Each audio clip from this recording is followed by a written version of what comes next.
Escucha esto. ¿Qué harías si tuvieras en tus manos la prueba definitiva de que no estamos solos y un ultimátum para destruirla?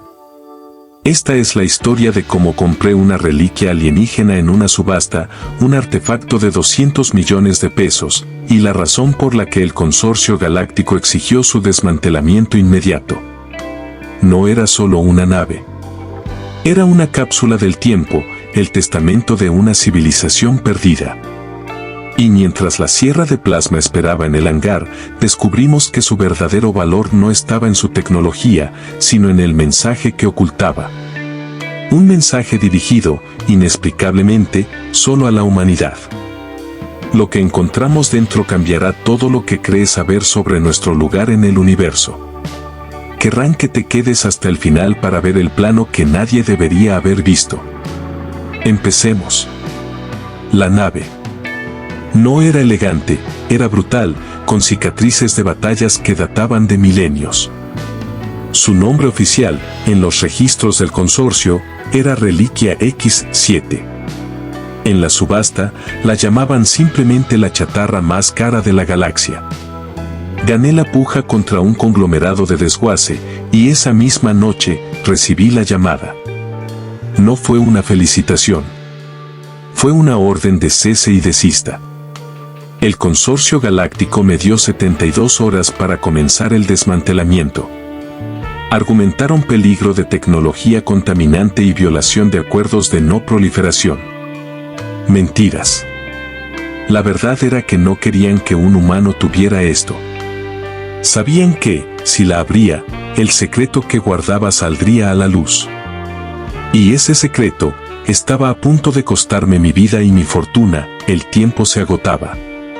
Necesitaba un equipo que operara al margen de la ley del consorcio.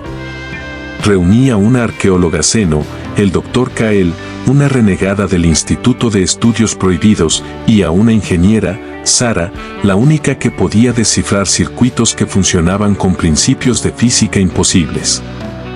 El plan, acceder a la sala de máquina central antes de la hora cero. Si encontrábamos algo de valor documental, algo que probara la historia de la nave, el consorcio no podría destruirla sin una protesta galáctica. Pero la nave no quería ser abierta. Los sistemas de defensa inactivos comenzaron a parpadear.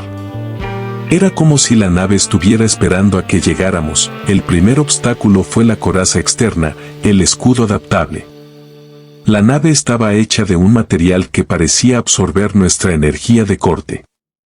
Sara descubrió que la nave no se estaba resistiendo, sino regenerando. Era orgánica y sintética a la vez. Mientras Kael analizaba los restos microscópicos, su voz se llenó de asombro. Esta nave tiene rastros de al menos 3 especies diferentes, y una de ellas no tiene registro en la historia conocida del consorcio. Es anterior a ellos. Estábamos lidiando con un fantasma tecnológico, un vehículo que había sobrevivido al fin de sus creadores. Finalmente, logramos perforar la piel. En lugar de un panel de control o una sala de máquinas, encontramos un túnel, una especie de conducto de servicio que descendía en picado hacia el núcleo. Estaba iluminado con una luz pulsante, cálida y extrañamente familiar. Kael insistió en que era una trampa, pero mi intuición humana, esa estupidez impulsiva que nos define, me empujó a seguir. Mientras descendíamos, los sensores de Sara captaron una transmisión encriptada, corta y repetitiva. No era un código de falla. Era una advertencia. El conducto terminó en una cámara pequeña, ovalada, que no aparecía en los planos de la subasta. En el centro, no había un motor, sino una biblioteca de cristal. Miles de formas geométricas flotando, cada una era un archivo de datos. La mayoría estaban sellados por sistemas de autenticación de especies. Pero una pequeña fracción estaba activa. Eran archivos de la última especie que había usado la nave. Y para nuestro asombro, estaban en un formato compatible con los sistemas de la Tierra del siglo XXI. ¿Coincidencia? Imposible.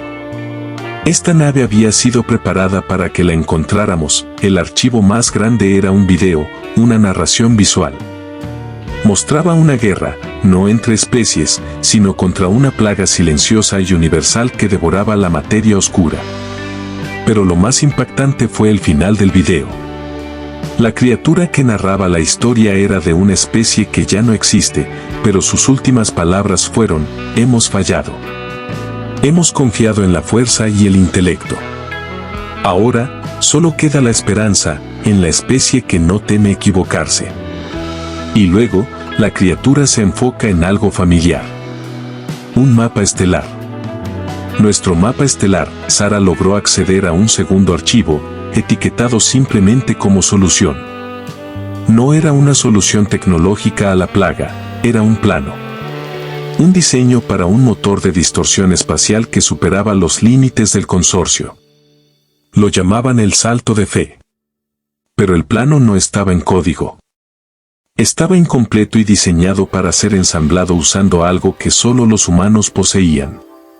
Kael, al verlo, palideció. Este plano requiere una fuente de energía que el consorcio declaró ilegal hace un milenio, energía basada en la manipulación emocional y la voluntad. El motor alienígena necesitaba el espíritu indomable de la humanidad para funcionar. El factor se hizo palpable, entendimos por qué esta nave había sido condenada al desmantelamiento. Las especies del consorcio, basadas en la lógica pura y el control, temían el desorden y la pasión humana. Temían la capacidad humana de hacer lo imposible cuando las reglas dicen que no se puede. La civilización perdida, la que preparó esta nave, no buscó al más fuerte, buscó al más terco. El consorcio no quería que tuviéramos este conocimiento, porque significaba que la humanidad se convertiría en el poder más impredecible y potencialmente más grande de la galaxia. En ese momento, las alarmas se dispararon. El consorcio no había esperado las 72 horas. Estaban aquí. Su fragata de abordaje se estaba anclando sobre nuestro hangar. Sabían que habíamos encontrado algo. Kael tomó el cristal de la biblioteca y Sara cargó el plano incompleto. La única manera de salir con vida era encender lo que quedaba de la nave. Pero no podíamos usar el salto de fe sin la pieza final. Tuvimos que improvisar, confiando en los sistemas de propulsión de emergencia, viejos y casi muertos. La cuenta regresiva final había comenzado, y solo teníamos una vía de escape. Logramos escapar, dejando solo cascos vacíos y escombros. El consorcio bombardeó lo que quedaba del hangar, tratando de enterrar la evidencia. Pero ahora teníamos el cristal y los planos. El precio, la pérdida de la nave, pero la ganancia de una verdad que cambiará el destino humano. La civilización perdida no solo nos dejó un plano, nos dejó una responsabilidad. La de terminar lo que ellos empezaron. Y ahora, con el consorcio pisándonos los talones, la pregunta ya no es qué haremos con la nave, sino cómo construiremos el motor que solo los humanos pueden encender. El próximo capítulo de esta historia acaba de empezar.